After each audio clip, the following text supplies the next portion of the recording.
Hello guys, welcome to OT education. और आज हम स्टार्ट करेंगे Zener diode regulator circuit. Last class में हमने जेनर डायोड के कुछ बेसिक्स के बारे में डिस्कस किया था और जेनर डायोड को क्लिपर सर्किट में कैसे यूज़ करना है ये हम कर चुके हैं। जेनर डायोड के बेसिक्स हमें अच्छे से पता है, दैट मीन्स हम रेगुलेटर सर्किट अच्छे से कर सकते हैं। अब हम रेगुलेटर सर्किट करेंगे तो कोई प्रॉब्लम नहीं आएगी, क्यों हमें बेसिक्स पता है जेनर डायोड के। और जेनर डायोड रेगुलेटर सर्किट में जेनर डायोड का ही मेन रोल है, तो हमें कोई दिक्कत नहीं आने वाली है। तो चलिए स्टार्ट करते हैं। रेगुलेटर सर्किट में है क्या, टॉपिक का नाम डालते पहले जेनर डायोड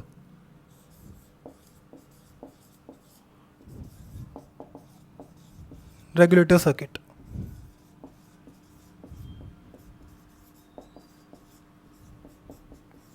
ठीक है, ओके। तो पहले कुछ बेसिक टर्मिनोलॉजीज़ के बारे में बात कर लेते हैं, फिर मैं धीरे धीरे आपको रेगुलेटर सर्किट में बताऊंगा कि जेनर डायोड रेगुलेटर सर्किट में क्या होता है। बेसिक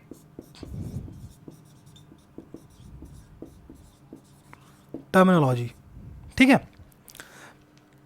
तो पहला है लाइन वेरिएशन। चार टर्मिनोलॉजीज़ हैं। इसके बाद हम सर्किट एलैबोरेट करेंगे, आखिर रेगुलेटर सर्किट क्यों पढ़ रहे हैं, इसके अंदर होता क्या है, कैसे काम करता है, सब समझाऊंगा। बट पहले उस कंसेप्ट को समझने के लिए हमें कुछ चीज़ें पता होनी चाहिए, उसके बारे में डिस्कस कर लेते हैं।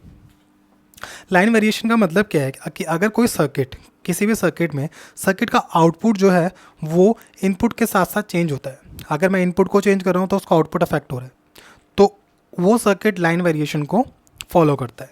कहने का मतलब क्या है कि if output of a circuit is a function of input of a circuit, that means it shows it is a line variation. याद रखना है, जब भी आउटपुट हमारा डिपेंड कर रहा है इनपुट पर, इसका मतलब यही तो, output is a function of input, that means output of a circuit depends on input of a circuit. ठीक है। दूसरा मेरा टॉपिक है, दूसरा मेरा पॉइंट है लोड वेरिएशन।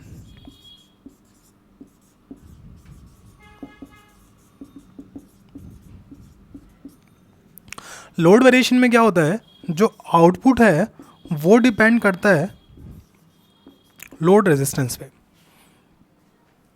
यहाँ पर इनपुट वोल्टेज का काम खत्म हो गया। दैट मीन्स किसी भी सर्किट का अगर आउटपुट उसके लोड रेजिस्टेंस पे डिपेंड कर रहा है, जैसे जैसे हम लोड रेजिस्टेंस चेंज करते हैं सर्किट का आउटपुट चेंज होता है। इसका मतलब क्या हुआ, वो सर्किट फॉलो कर रहा है लोड वेरिएशन को।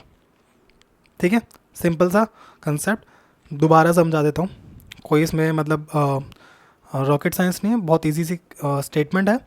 लाइन वेरिएशन में क्या होता है, लाइन वेरिएशन में किसी भी सर्किट का आउटपुट उस सर्किट के इनपुट पर डिपेंड करता है।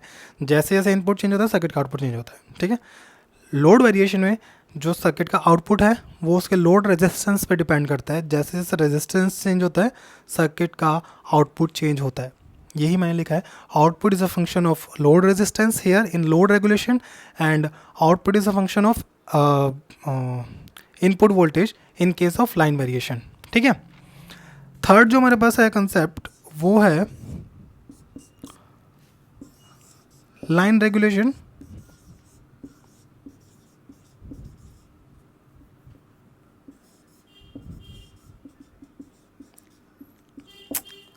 लाइन रेगुलेशन में क्या होता है, जो सर्किट का आउटपुट है वो इंडिपेंडेंट ऑफ इनपुट वोल्टेज होता है, ठीक लाइन वेरिएशन का अपोजिट। यहाँ पर मेरा जो आउटपुट होगा वो जो इनपुट होगा उस पर डिपेंड नहीं करेगा। दैट मीन्स मैं इनपुट को कितना भी चेंज कर लूँ आउटपुट मेरा फिक्स रहेगा। तो मैं यहाँ पर एक नोटिफाई कर देता हूँ ये वाला पॉइंट, वी आउटपुट फिक्स्ड होगा। ठीक है, शॉर्ट फॉर्म में देख लेते हैं। Output fixed, input very. Output होगा वो फिक्स्ड होगा, इनपुट वेरी हो जाएगा। इनपुट वोल्टेज की कोई ना कोई वैल्यू वेरी होती रहेगी एक पर्टिकुलर ब्रैकेट के अंदर, बट उस वैल्यू के वेरी होने से आउटपुट पे कोई फ़र्क नहीं पड़ेगा, आउटपुट हमारा कांस्टेंट ही रहेगा। इस कंसेप्ट को हम बोलते हैं लाइन रेगुलेशन। दूसरा कंसेप्ट, फोर्थ कंसेप्ट मेरे पास आता है लोड रेगुलेशन।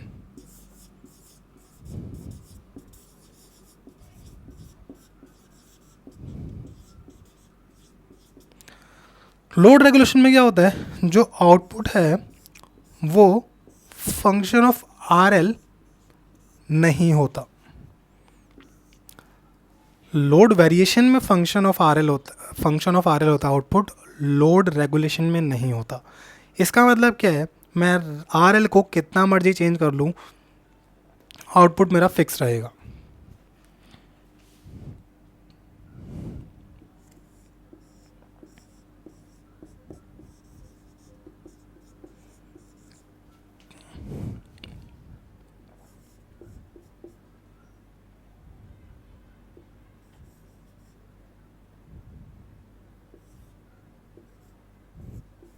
शॉर्ट फॉर्म क्या है, output fix R L very, that means output हमारा फिक्स रहेगा, रेजिस्टेंस लोड रेजिस्टेंस वेरी करेगा। तो इसके बाद हम देखें, चार मैंने आपको कंसेप्ट बताए, line variation, load variation, line regulation, load regulation. इसमें से जो इम्पोर्टेंट कंसेप्ट है जो हम स्टडी करेंगे वो ये दोनों है, ये दोनों बताए ताकि आप इन दोनों को समझ पाए। ये जो है ये इसका अपोजिट है और ये जो है ये इसका अपोजिट है, ठीक है। दोनों ही केसेस में हमारा आउटपुट वोल्टेज फिक्स रहने वाली है, फिक्स विद रिस्पेक्ट टू किसके, इरिस्पेक्टिव ऑफ इनपुट वोल्टेज और irrespective of load resistance. Load resistance जितना मर्जी हो जाए, आउटपुट वोल्टेज मेरी फिक्स रहेगी, नहीं डिपेंड करेगी। इस केस में इनपुट मेरा कुछ भी हो जाए, आउटपुट मेरा फिक्स रहेगा, नहीं चेंज, नहीं वेरी करेगा। तो ये चार कंसेप्ट आप नोट करो। इसके बाद मैं रेगुलेटर सर्किट पे आता हूँ।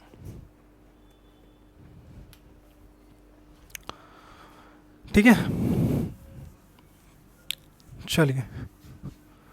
तो दो चीज़ें हम पढ़ेंगे, लाइन वेरिएशन, लोड रेगुलेशन और लाइन रेगुलेशन। तो पहले मैं आपको लाइन रेगुलेशन पढ़ा देता हूँ, उसके बाद हम लोड रेगुलेशन पे आएंगे।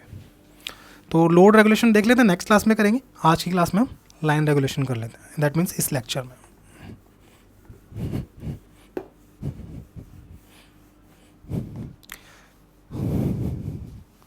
इस लेक्चर में हम लाइन रेगुलेशन के बारे में डिस्कस करते हैं।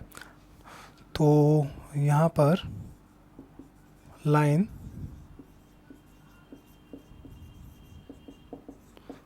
रेगुलेशन, ठीक है। तो एक बार सर्किट देखो,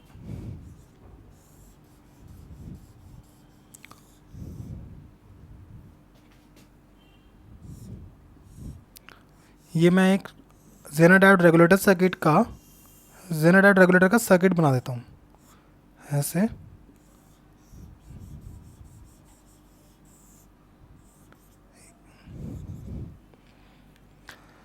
this is R L, this is R S, that means source की तरफ का रेजिस्टेंस, दिस इज इनपुट,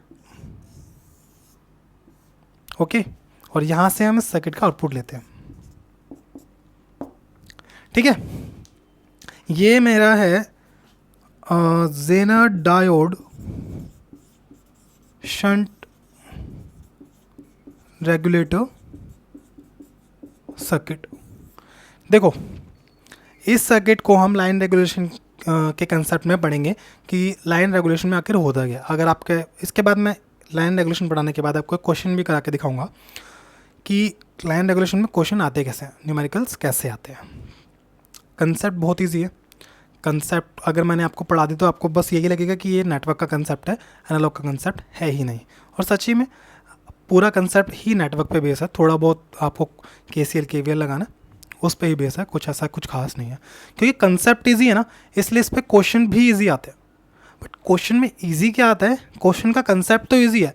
अब जो IIT के प्रोफेसर्स हैं या जो UPSC के पेपर फ्रेम करते हैं, अब उनको पता है कि कंसेप्ट तो ईजी है, तो वो कहाँ पर इसको चेंज कर सकते हैं, वो क्वेश्चन की लैंग्वेज में इसको चेंज करते हैं। क्वेश्चन की लैंग्वेज आपको अच्छी मिलेगी, रेगुलेशन पे अगर कोई क्वेश्चन आता है तो क्वेश्चन की लैंग्वेज अच्छी होगी, समझने में थोड़ी डिफिकल्टी होगी। एक बार आपको क्वेश्चन समझ आ गया तो इजीली आप सॉल्व कर पाएंगे, क्योंकि इस कंसेप्ट में लिटरली एनालॉग इलेक्ट्रॉनिक्स वाला कुछ भी नहीं है।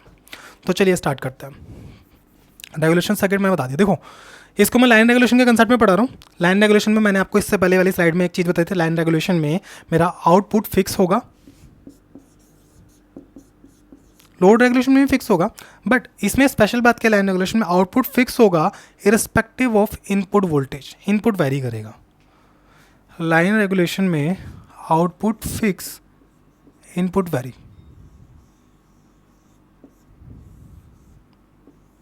ये ठीक है, आउटपुट मेरा फिक्स हो गया, इनपुट वैरी करेगा। इनपुट वैरी करेगा, जब भी कोई चीज़ वैरी करती है तो उसकी एक लोअर लिमिट होगी, एक हायर लिमिट होगी, उस ब्रैकेट के बीच में वो वैरी करेगी। ऐसे ही इनपुट जब मेरा वैरी कर रहा है, ये इनपुट वेरिएबल इनपुट है, इनपुट जब मेरा वैरी कर रहा है तो इसकी भी कोई एक मिनिमम और मैक्सिमम वैल्यू होगी। तो जो इनपुट है मेरा, इधर देख, जो इनपुट है वी इनपुट, वो दो ब्रैकेट में वैरी करेगा। फर्स्ट वन इज़ वी की कोई ना कोई मिनिमम वैल्यू होगी और वी की कोई ना कोई मैक्सिमम वैल्यू होगी। ठीक है, इस चीज़ को आप ध्यान रखना। वी इन या तो उसकी कोई मिनिमम वैल्यू होगी, उस मिनिमम वैल्यू से उसकी मैक्सिमम वैल्यू के बीच में वी इन वैरी करेगा। ये मैंने यहाँ पर लिखा, ये मेरा फर्स्ट पॉइंट। ठीक है, दूसरी बात क्या, इस सर्किट में देखो, अब सर्किट को थोड़ा समझते हैं। ये मेरा आउटपुट वोल्टेज है, यहाँ पर आउटपुट वोल्टेज, यहाँ पर भी आउटपुट वोल्टेज है। ठीक है, इस रेगुलेटर सर्किट में, जेनर डायोड रेगुलेटर सर्किट में आपको एक बात याद रखनी है, क्या, जेनर डायोड रेगुलेटर सर्किट में जेनर डायोड को हम हमेशा रिवर्स बायस में ट्रीट करेंगे। जेनर डायोड रेगुलेटर सर्किट में जेनर डायोड हमेशा रिवर्स बायस में चलेगा, रिवर्स बायस में हम इसको एज अ रिवर्स बायस लेके ट्रीट करेंगे। ठीक है, जब भी जेनर डायोड हमारा रिवर्स बायस होता है तो जेनर डायोड को हम रिप्लेस कैसे करते हैं, इसकी वी जेड वैल्यू से। वी जेड कौन सी वैल्यू होती है, reverse breakdown voltage of Jenner diode. ठीक है, मैंने इस जेनर डायोड के बेसिक्स में आपको सब समझा दिया था। इसमें एक वैल्यू होती है वी जेड, इसकी ब्रेकडाउन वोल्टेज, जब ये ब्रेकडाउन रीजन में कंडक्ट करता है। तो जब कंडक्ट करेगा जेनर डायोड ब्रेकडाउन रीजन में, तब मैं इसको इसकी वी जेड वैल्यू से रिप्लेस कर दूंगा। यही तो इक्विवेलेंट सर्किट बताया था मैंने। इक्विवेलेंट सर्किट बनाना था, अगर जेनर डायोड का अगर इक्विवेलेंट सर्किट बनाना था, मैंने क्या बताया था, जेनर डायोड को हटाओ और उसकी जगह उसका, अगर वो रिवर्स बायस में है तो उसका वी जेड वैल्यू प्लेस कर दो, और अगर फॉरवर्ड बायस में है, प्रैक्टिकल जेनर डायोड है, तो उसकी फॉरवर्ड रेजिस्टेंस, उसकी कटिंग वोल्टेज आ जाएगी सेम नॉर्मल डायोड की तरह। बट अगर रिवर्स बायस में वो कंडक्ट कर रहे हैं तो हम उसको उसकी वी जेड वैल्यू से रिप्लेस कर देंगे। तो यहाँ पर कोई ना कोई वी जेड वैल्यू होगी। अब देखो, क्योंकि जेनर डायोड को हमेशा रेगुलेटर सर्किट में रिवर्स बायस में ही यूज़ करना है, इसका मतलब ये कंडक्ट जब करेगा तो इसको मैं एक वी जेड वैल्यू से रिप्लेस कर दूंगा इसकी। और वी जेड वैल्यू कुछ भी हो, हमें क्वेश्चन में दी भी हो सकती है, नहीं भी दी हो सकती है, नहीं पता। वी जेड वैल्यू वही वैल्यू होगी जो इस जेनर डायोड के अक्रॉस होगी, वही तो वैल्यू होगी। जब जेनर डायोड को हटा देंगे तो यहाँ पर वी जेड वैल्यू आ जाएगी ना, और वो V Z value V output होगी, क्योंकि वी जेड वैल्यू इस ब्रांच के अक्रॉस ही होगी। कहने का मतलब है V output equals to V Z है। ये आपको याद रखना है इस सर्किट में। कैसे है मैंने बता दिया, आउटपुट ही यहाँ पर है, आउटपुट ही यहाँ पर आ गया। यहाँ पर वही वोल्टेज है जो आउटपुट है, और आउटपुट के अलावा अगर डायोड मेरा कंडक्ट करता है तो यहाँ पर हम उसको वी जेड से रिप्लेस करते हैं। दैट मीन्स वी जेड ही भी आउटपुट है, वी जेड ही भी आउटपुट है। वी जेड हमें दिया होगा नहीं दिया होगा, ये क्वेश्चन पे डिपेंड करता है, जब न्यूमेरिकल करेंगे तब देखेंगे। कंसेप्ट के बाद एक न्यूमेरिकल भी कराऊंगा मैं इस पर, लाइन रेगुलेशन पे। ठीक है, इतना बता दिया मैंने। अब देखो यहाँ पर आउटपुट मेरा क्या होगा, यहाँ से इनपुट में से करंट जाएगा आई इन। ठीक है, आई इन करंट जाएगा और वो दो जगह डिवाइड होगा। First I L load resistance में करंट जाएगा, दूसरा जेनर डायोड में करंट जाएगा आई जेड। ये दो करंट मैंने डिवाइड हो रहे हैं। ठीक है, अब देखो, अगर मैं सर्किट को मिनिमम वोल्टेज देता हूँ तो करंट भी मिनिमम होगा, मैक्सिमम वोल्टेज देता हूँ तो करंट भी मैक्सिमम होगा। इसका मतलब वोल्टेज के साथ साथ एक और चीज़ हमारी वेरी कर रही है, वो है करंट, इनपुट करंट। तो मैं यहाँ पर इनपुट करंट को भी लिख दूँ, आई इन वेरी करेगा आई इन मिनिमम और आई इन मैक्सिमम के बीच।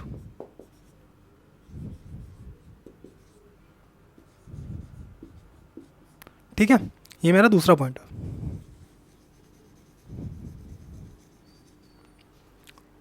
यहाँ पर मैंने दो वैल्यूज़ लिखी हैं, वी इनपुट किसके बीच वैरी हो रहा है, आई इनपुट किसके बीच वैरी हो रहा है, क्योंकि इनपुट की मिनिमम वोल्टेज के लिए करंट मिनिमम होगा, मिनिमम मैक्सिमम वोल्टेज के लिए करंट मैक्सिमम होगा। अब देखो यहाँ पर आई इन को मैं अगर निकालूँ, आई इन की वैल्यू क्या हो सकती है, जो आई इन इस ब्रांच में फ्लो हो रहा है, इस ब्रांच में फ्लो हो रहा है, मुझे यहाँ का वोल्टेज पता है, यहाँ का वोल्टेज पता है तो करंट निकल, और यहाँ का रेजिस्टेंस पता है तो करंट निकल जाएगा। करंट कैसे निकलेगा, आई इन का मतलब क्या हो गया, आई इन इक्वल्स टू, ऐसे फ्लो हो रहा है, higher voltage V input minus lower voltage V output minus upon R S. हमारे पास वी आउटपुट ही वी जेड है, तो मैं वी आउटपुट लिखूँ या वी जेड लिखूँ, बात वही है, ये मैंने यहाँ पे लिखा हुआ है, input minus V Z upon R S. ठीक है, आई इन की दो वैल्यू बताई थी मैंने, या तो मैक्सिमम होगी या मिनिमम होगी। तो अगर आई इन मेरा मैक्सिमम है, आई इन मैक्सिमम कब होगा, जब इनपुट मैक्सिमम होगा, that means input max minus V Z upon R S. दूसरी आई इन की वैल्यू क्या होगी,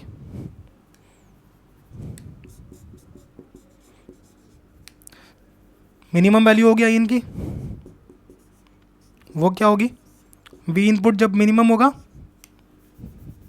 वी जेड तो हमारा फिक्स ही रहने वाला है, और R S minimum, we input minimum minus V Z upon R S. ठीक है, ये आई इनपुट की दो वैल्यूज़, बहुत इजी सा फॉर्मूला, कुछ नहीं, नेटवर्क का यूज़ करके ये फॉर्मूला निकाला है मैंने। देखते जाओ अभी धीरे धीरे साथ में क्या क्या होता रहता है। ठीक है, इनपुट की दो वैल्यू मैंने निकालनी है। ओके, अब इनपुट करंट दो करंट में डिवाइड हो रहा है, I Z and I L. देख लेते हैं,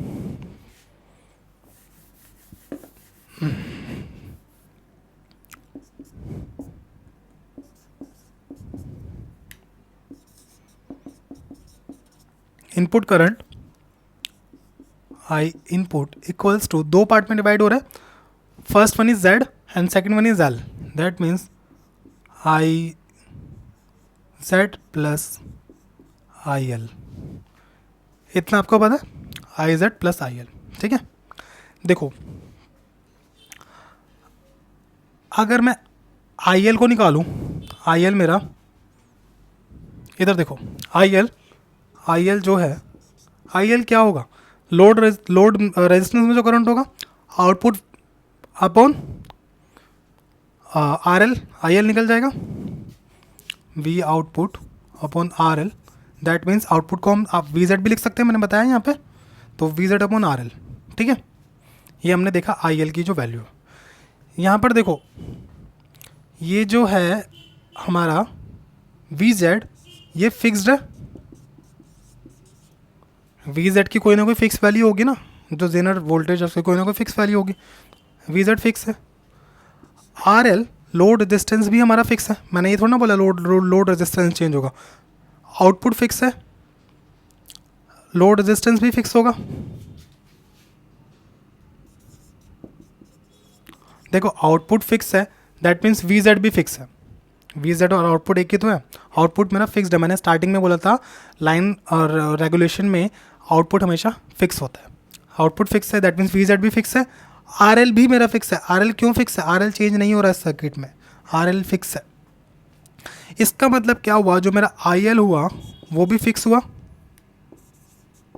आई एल कॉन्स्टेंट है, आई एल चेंज नहीं हो रहा, आई एल में कोई चेंज नहीं हो रहा, इस ब्रांच में जो करंट है वो कांस्टेंट है, इस ब्रांच में जो करंट कांस्टेंट है तभी तो हमारा आउटपुट कांस्टेंट है, सारा मतलब घूम फिर के चीज़ें वहीं आ जाती हैं।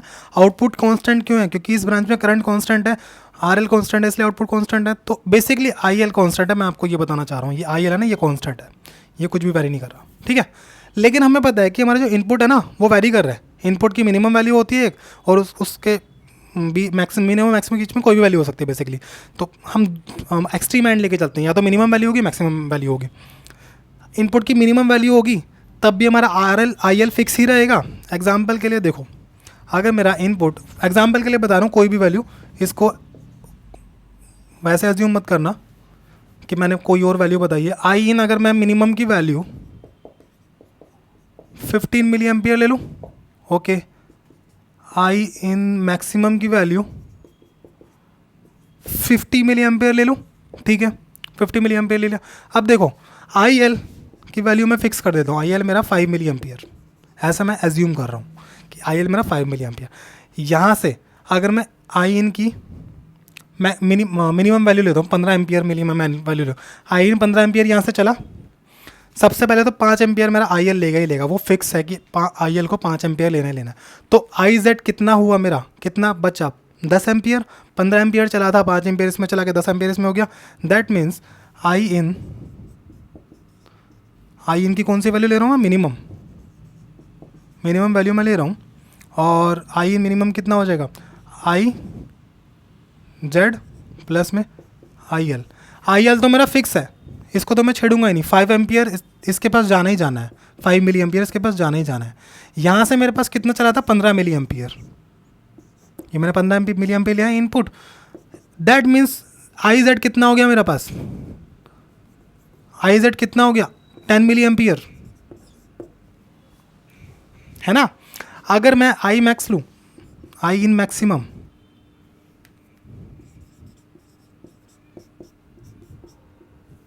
आई इन मैक्सिमम कितना हो जाएगा, आई इन मैक्सिमम मैंने कितना एज्यूम किया है, मैंने याद रखना एज्यूम किया है, दोबारा बोल रहा हूँ एज्यूम किया है, ये कोई वैल्यू कहीं और से नहीं आई है, एज्यूम किया है। I in maximum 50 milli ampere है, 50 मिली एम्पियर। मुझे पता है आई एल तो फिक्स 5 एम्पियर लेगा ही लेगा, आई एल 5 एम्पियर से ज़्यादा या कम नहीं लेगा, आई एल फिक्स है, 5 एम्पियर को लेने ही लेना है। आई एल हमारा फिक्स है क्योंकि आउटपुट हमें फिक्स लाना है। I L fix 5 ampere milli ampere, बचा कितना, 50 ampere milli ampere, 45 milli ampere बचा, I Z 45 milli ampere, 45 milli ampere. देखो जब मेरा इनपुट मिनिमम था आई जेड था 10 एम्पियर, 10 मिली एम्पियर, जब इनपुट मैक्सिमम था तब आई जेड हुआ 45 मिली एम्पियर। इसका मतलब मेरा आई जेड भी दो ब्रैकेट के बीच में वेरी कर रहा है, एक तो मिनिमम एक maximum, minimum 10 milli ampere, maximum 45 milli ampere. That means I Z भी थर्ड ऐसी क्वांटिटी है जो वेरी कर रही है, आई जेड भी थर्ड ऐसी क्वांटिटी है जो वेरी कर रही है। यहाँ पर मैं आई जेड को भी लिख देता हूँ क्योंकि यहाँ पर मैंने वो सारी वैल्यूज़ लिखी है जो वेरी कर रही हैं। तीसरा पॉइंट डाल के आई जेड की भी दो वैल्यूज़ होंगी, या तो वो मिनिमम हो सकता है, मिनिमम से बड़ा होगा, और मैक्सिमम से छोटा होगा, ठीक है। इसको अलग कर दो, ठीक है। ये 3 पॉइंट है और इन 3 पॉइंट पे लाइन रेगुलेशन हमारा कंसेप्ट ख़त्म हो जाता है। इन 3 चीज़ों को समझने के बाद लाइन रेगुलेशन आपका ख़त्म हो जाता है। बस आपको ये पता होना चाहिए इनपुट वेरी कर रहा है मिनिमम से वी मैक्सिमम के बीच, करंट वेरी कर रहा है आई इन मिनिमम से आई इन मैक्सिमम के बीच, वी आई जेड वेरी कर रहा है आई जेड मिनिमम से आई जेड मैक्सिमम के बीच। कैसे वेरी कर रहा है मैंने आपको बता दिया यहाँ पर। इसका मतलब क्या हुआ, इस सब को मिटा के एक चीज़ लिख देता हूँ यहाँ पर, ये देखो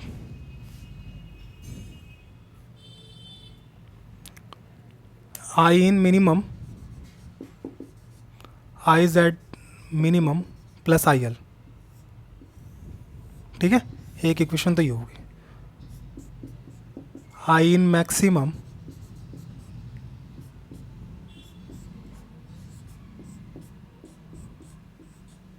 आई Z maximum plus I L, ये दूसरी इक्वेशन हो गई। दो इक्वेशन ये, दो इक्वेशन ये, बस ये 4 इक्वेशन और हमारा लाइन रेगुलेशन खत्म। बस इतना ही कंसेप्ट है और कुछ नहीं है। ध्यान क्या रखना है, आउटपुट अगर फिक्स है हमारा तो आउटपुट फिक्स होने के बाद इनपुट वेरी कर रहा है, इनपुट वेरी से इनपुट की वी मिनिमम और वी मैक्सिमम वी मिनिमम और वी मैक्सिमम की वैल्यू वेरी कर रही है, उस पर डिपेंड करता है कि आउटपुट हमारा फिक्स है। और वी मिनिमम वी मैक्सिमम से आई मिनिमम आई मैक्सिमम बन रहा है और उसी वजह से आई Z minimum I Z maximum बन रहा है। ये 3 वैल्यू हमारे पास वेरी हो रही हैं और हमारे पास ये फॉर्मूलेज आ रहे हैं। कैसे है मैंने आपको सबको समझा दिया। लाइन रेगुलेशन में सिर्फ इतना है, जब इसका न्यूमेरिकल करेंगे तब आपको पता लगेगा कि इसमें वो क्या क्या पूछ सकता है।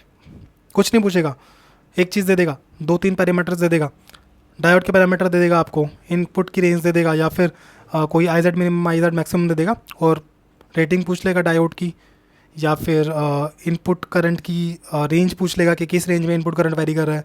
तो ऐसे डिफरेंट डिफरेंट पैरामीटर से डिफरेंट डिफरेंट चीज़ें काफ़ी सारी इस पर बन सकती हैं। बहुत बैठा क्वेश्चन बनाने बैठो तो बहुत कुछ बन सकता है छोटे से कंसेप्ट में। तो इतना आपको समझ आ गया, ये लाइन रेगुलेशन का पूरा कंसेप्ट है। इसके अलावा लाइन रेगुलेशन में और कुछ नहीं है। लाइन नाम सुन के लगा होगा ना, एनालॉग इलेक्ट्रॉनिक्स में लाइन रेगुलेशन, पता नहीं क्या होगा। कुछ नहीं है, बस इतना ही है, इसी पे क्वेश्चन बनता है। ठीक है, और ये फुल कंसेप्ट है, कुछ भी मैंने छोड़ा नहीं है इसमें। अभी क्वेश्चन कराऊंगा तो देखते हैं। लाइन रेगुलेशन खत्म हो गया हमारा। लाइन रेगुलेशन खत्म हो गया हमारा।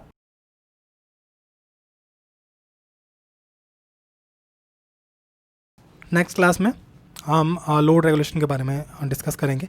लाइन रेगुलेशन पे क्वेश्चन देख लेते हैं, ताकि आप ये समझ पाओ कि लाइन रेगुलेशन जो मैंने कराया आखिर ये न्यूमेरिकल्स यूज़ कैसे होने हैं, मतलब ये कंसेप्ट न्यूमेरिकल में यूज़ कैसे होने हैं बेसिकली।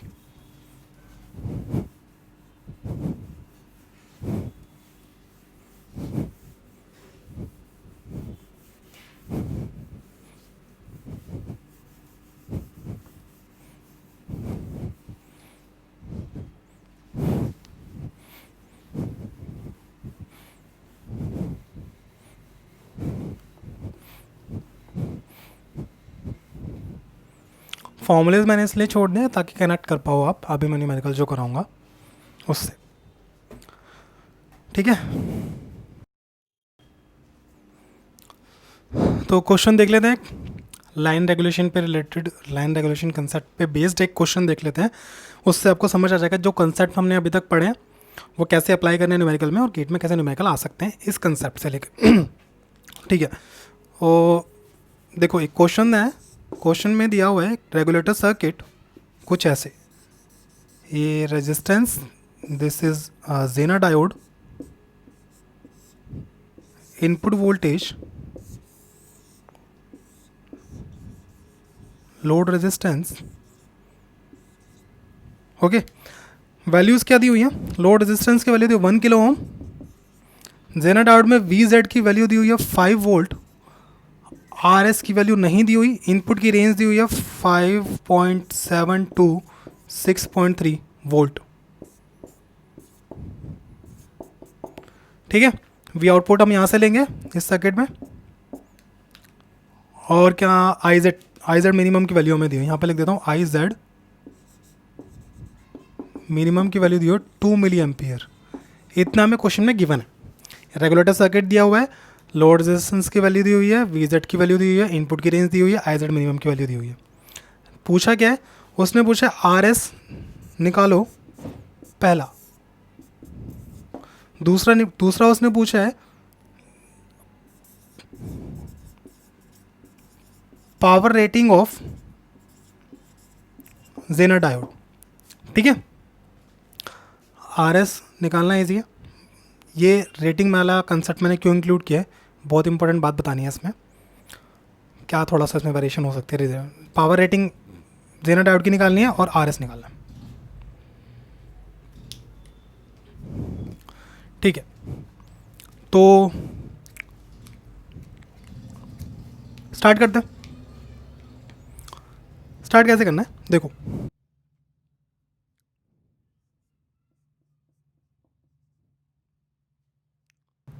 यहाँ से हमारा इनपुट करंट फ्लो हो रहा है, इनपुट करंट फ्लो हो रहा है, दो पार्ट में डिवाइड होगा, यहाँ से वी जेड जाएगा, आई जेड जाएगा, और इधर आई एल जाएगा। ठीक है, वी आउटपुट क्या है? वी आउटपुट हमेशा वी जेड की वैल्यू होती है, वी आउटपुट यही वही है जो इस पॉइंट पर है, और इस पॉइंट पर भी वी आउटपुट है। जब वो जेनर डायोड जो है कंडक्ट कट जाएगा, वो रिप्लेस होगा इसकी वी जेड वैल्यू से, वी जेड वैल्यू से अगर रिप्लेस होगा तो जो आउटपुट वोल्टेज है वही we Z value V Z हो जाएगा। आउटपुट वी जेड इक्वल है 5 वोल्ट, आउटपुट हमें गिवन है इनडायरेक्टली 5 वोल्ट है हमारे पास आउटपुट, क्योंकि हमें पता है आउटपुट वी जेड के इक्वल है। ठीक है, तो यहाँ से हम आई एल निकाल लेंगे, आउटपुट पता है, रेजिस्टेंस पता है, आई एल निकालो। आई एल कितना हो जाएगा? 5 volt upon R 1 kilo ohm, that means 1000, इसका मतलब हो जाएगा 5 मिली एम्पियर। आई एल की वैल्यू होगी 5 मिली एम्पियर। ठीक है, अब देखो मेरे पास इस फॉर्मूले में देखो आई एल की वैल्यू पता है, आई जेड मिनिमम मेरे को दिया हुआ है, यहाँ से आई इन मिनिमम की वैल्यू मैं निकाल सकता हूँ। आई जेड मैक्स मिनिमम की वैल्यू मेरे को दी हुई है, दैट मीन्स ये वाली आई एल की वैल्यू हमने अभी निकाल ली, तो यहाँ से आई इन मिनिमम की वैल्यू निकाल सकते हैं हम इजीली। ठीक है, निकाल दो। आई इन मिनिमम कितना हो जाएगा, आई इन मिनिमम कितना हो जाएगा, I Z minimum that means 2 milli ampere, plus में आई एल की वैल्यू मैंने अभी निकाली 5 मिली एम्पियर, मतलब ये हो गया 7 मिली एम्पियर। मेरे पास आई इन मिनिमम की वैल्यू आ गई 7 मिली एम्पियर। ठीक है, ओके। अब देखो आई इन की एक फॉर्मूला में तो ये लिखा हुआ है, एक फॉर्मूला मैंने एक और बताया था आई इन का। यहाँ पर वोल्टेज सोर्स दिया हुआ है, यहाँ का वोल्टेज हमें पता है, बीच वाला रेजिस्टेंस हमें दिया हुआ है, तो मैं आई इन की वैल्यू निकाल सकता हूँ इस फॉर्मूले से भी। वो फॉर्मूला क्या होगा, higher voltage that means V input minus lower voltage that means V output, या फिर V Z upon R S. यही होगा मेरे पास आई इन। ठीक है, अगर आई इन मिनिमम चाहिए मेरे को, आई इन मिनिमम चाहिए ना, क्योंकि मैंने आई इन मिनिमम निकाला हुआ है। आई इन अगर मिनिमम चाहिए तो वी इन की भी मिनिमम वैल्यू देनी पड़ेगी। ठीक है, वी जेड हमें पता है, आर एस हमें निकालना है। आर एस क्या हो गया मेरे पास, V in minus V Z upon I in. V in minimum है क्योंकि आई इन भी मिनिमम है। भाई आई इन की मिनिमम वैल्यू तभी तो होगी जब वी इन की मिनिमम वैल्यू होगी। मैंने वही तो लिखा है, पहले मैंने मिनिमम नहीं लगाया था। आई इन का मतलब क्या था, आई इन क्या हो गया, higher voltage minus lower voltage upon resistance, input voltage minus V Z upon R S, input voltage minus V Z upon R S. लेकिन मुझे इनपुट की मिनिमम वैल्यू चाहिए अगर, तो मैं मिनिमम वोल्टेज ही तो लूँगा। मिनिमम वोल्टेज लिया, वी जेड तो फिक्स्ड है, आर एस भी फिक्स्ड है, तो आर एस यहाँ पर आएगा और आर एस की वैल्यू क्या हो जाएगी, V input minimum minus V Z upon I in minimum. V in minimum की वैल्यू क्या है हमें दी हुई है क्वेश्चन में, 5.7 माइनस वी जेड की वैल्यू क्या है, वी जेड की वैल्यू कितनी है हमें दी हुई है 5 volt, 5 volt upon I in minimum मैंने अभी निकाला है 7 मिली एम्पियर। यहाँ पर R S equals to 5.7 minus 5 upon 7 कितना हो गया, 0.7 अपॉन 7 मिली एम्पियर। ये जो आई है ना, ये मिली एम्पियर आया है मेरा 7 मिली एम्पियर, तो कितना हो गया 0.1 into 10⁻³ that means 100 ohm R S की वैल्यू 100 ओम आ गई मेरे पास। ठीक है, तो पहला क्वेश्चन में जो मेरे से पूछा होता पहला वाला, ये वाला मेरा निकल गया। Second, power rating. देखो पावर रेटिंग किसी भी कंपोनेंट की, किसी भी एलिमेंट की या कोई भी हम चीज़ यूज़ करते हैं, पावर रेटिंग का मतलब क्या होता है, कितनी मैक्सिमम पावर वो बियर कर सकता है। तो जेनर डायोड की पावर रेटिंग का मतलब क्या होगा, कितनी maximum power Zener diode bear कर सकता है। तो उसके लिए हमें मैक्सिमम करंट निकालना होगा ना, बट क्या हमारे पास कहीं पर मैक्सिमम करंट निकाला है, हमने अभी तक नहीं निकाला। हमारे पास तो आई जेड मिनिमम है। अगर मुझे इस जेनर डायोड की मतलब रेटिंग निकालनी है, मैक्सिमम रेटिंग नहीं, मुझे रेटिंग निकालनी है। जेनर डायोड की रेटिंग का मतलब क्या होगा, ये मैक्सिमम कितना पावर बियर कर सकता है। तो मैक्सिमम कितनी पावर बियर कर सकता है, इसके लिए मुझे इसके अंदर से मैक्सिमम करंट निकालना पड़ेगा ना, that means I Z maximum. I Z maximum तो मैंने अभी तक निकाला नहीं है, तो आई जेड मैक्सिमम निकाल लेते हैं। आई जेड मैक्सिमम क्या होगा, देखो आई इन मैक्सिमम होगा जब, तभी मेरे पास आई जेड मैक्सिमम होगा। जब मेरे पास आई इन मिनिमम मैक्सिमम होगा, आई इन मैक्सिमम होगा, तभी मेरे पास आई जेड मैक्सिमम होगा, प्लस में आई एल तो फिक्स होता है हमारे पास, लाइन रेगुलेशन है। तो आई जेड मैक्सिमम मेरे को निकालना है। आई इन मैक्सिमम मुझे नहीं पता, आई एल पता है। आई इन मैक्सिमम निकाल लेते हैं, जैसे हमने ये वाले फॉर्मूले से निकाला। कहाँ गया ये वाला फॉर्मूला। अगर आई इन मेरे पास I in equals to V in minus V Z upon R S है, अगर मेरे को आई इन मैक्सिमम निकालना है तो मेरे को इनपुट भी मैक्सिमम देना पड़ेगा, V input minus V Z upon R S, ठीक है। I in maximum, I V in maximum minus V Z upon R S. V in maximum की वैल्यू मुझे पता है, क्वेश्चन में दी हुई 6.3, तो यहाँ से मैं 6.3 वैल्यू पुट कर रहा हूँ। वी जेड की वैल्यू मेरे पास दी हुई है 5 वोल्ट, आर एस की वैल्यू मैंने अभी निकाल रही है 100 वोल्ट, 100 ओम, ठीक है। तो ये कितना हो जाएगा, 6.3 minus 1.3 upon 100, that means 13 milli ampere.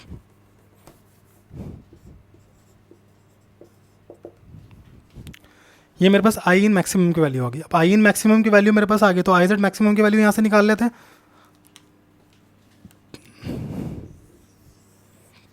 I Z maximum कितना हो जाएगा, I Z maximum equals to I in minimum minus I L, I in maximum sorry minus I L. I in maximum कितना आ गया, 13 milli ampere, 13 minus I L कितना है मेरे पास, आई एल मैंने निकाला था ना 5 मिली एम्पियर, ये 5 मिली एम्पियर, 5 कितना हो गया 8 मिली एम्पियर।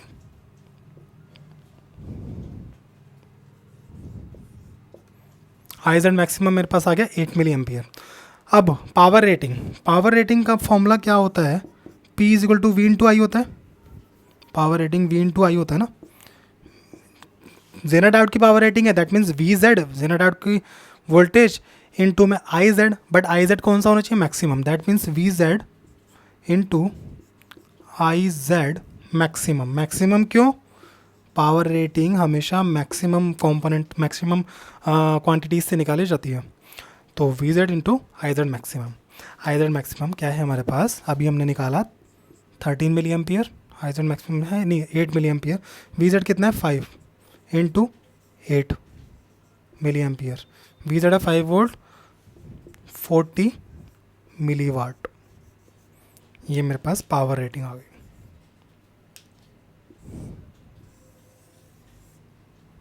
ठीक है, 40 मिली वाट पावर रेटिंग आ गई। तो क्वेश्चन में कुछ नहीं था, सिंपल कैलकुलेशन, पता लगाना कि कौन सी चीज़ मैक्सिमम है कौन सी चीज़ मिनिमम है। इस क्वेश्चन में स्पेशल बात क्या थी जो मेरे को बतानी थी, पावर रेटिंग। पावर रेटिंग ना आप आई जेड मिनिमम से मत निकाल देना बस। अगर मैंने आपको ये ना बताया हो कि पावर रेटिंग का मतलब, पावर रेटिंग कभी भी, मैं एनालॉग इलेक्ट्रॉनिक्स की बात नहीं कर रहा, मशीन पावर सिस्टम किसी में भी अगर आपको निकालना हो, पावर रेटिंग से मतलब होता है कि मैक्सिमम कितनी पावर कोई कंपोनेंट बियर कर सकता है, उसके लिए मैक्सिमम क्वांटिटी उसमें से कितनी पास हो सकती है ये निकालनी पड़ेगी ना। तो मैक्सिमम क्वांटिटी क्या है, आई जेड मैक्सिमम ही तो है, आई जेड मिनिमम थोड़ा ना है। ये चीज़ मैं इसलिए स्टार्टिंग में मैंने आपको नोटिफाई कराई थी कि यहाँ पे थोड़ा इस पर ध्यान देना, पावर रेटिंग पे, power rating of Jenner diode. R S निकालना तो ईजी था, मैंने आपको बता दिया। तो यही कंसेप्ट है, इस तरीके का ही न्यूमेरिकल आ सकता है और आता है प्रीवियस ईयर में, इस तरह के न्यूमेरिकल दिए हुए हैं। तो ये हमारा लाइन रेगुलेशन खत्म हो गया। नेक्स्ट क्लास में हम लोड रेगुलेशन के बारे में डिस्कस करेंगे। तो नेक्स्ट क्लास में लोड रेगुलेशन के बाद जेनर डायोड रेगुलेटर का सर्किट हमारा खत्म हो जाएगा, उस पर एक न्यूमेरिकल करा दूंगा और फिर हमारा रेगुलेटर सर्किट पूरा खत्म हो जाएगा। इसके बाद कुछ नहीं बचता रेगुलेटर सर्किट में। उसके बाद देखते हैं नेगेटिव पॉजिटिव क्लैम्पर और वोल्टेज मल्टीप्लायर, देन मॉड्यूल 1 ख़त्म। उसके बाद हम ओप एम्प स्टार्ट करेंगे। तो होप आप सबको अच्छे से समझ आ गया होगा। कोई भी डाउट हो तो कमेंट्स में डाउट डाल देना, आई डेफिनेटली उसको मैं रिप्लाई ज़रूर करता हूँ। आपने देखा होगा मैं कमेंट हमेशा रिप्लाई करता हूँ। और कोई भी किसी भी तरह का डाउट हो कंसेप्ट से रिलेटेड कुछ भी आप डाल दीजिए कमेंट में, I will see that and reply to you. Okay, so मिलते हैं, तब तक आप ये जो कंसेप्ट हैं जो मैंने कराए हैं रेगुलेटर सर्किट के, रिवाइज कीजिए लाइन रेगुलेशन के। और इस नेक्स्ट लेक्चर में मैं आपको लोड रेगुलेशन के बारे में डिस्कस करूँगा। लोड रेगुलेशन कैसे, लोड रेगुलेशन जैसे लाइन रेगुलेशन के बारे में मैंने न्यूमेरिकल कराया, वैसे लोड रेगुलेशन के कंसेप्ट करने के बाद एक न्यूमेरिकल कराऊँगा उसके बाद, और फिर देखते हैं। तो नेक्स्ट क्लास में मिलते हैं। Bye, take care, good night.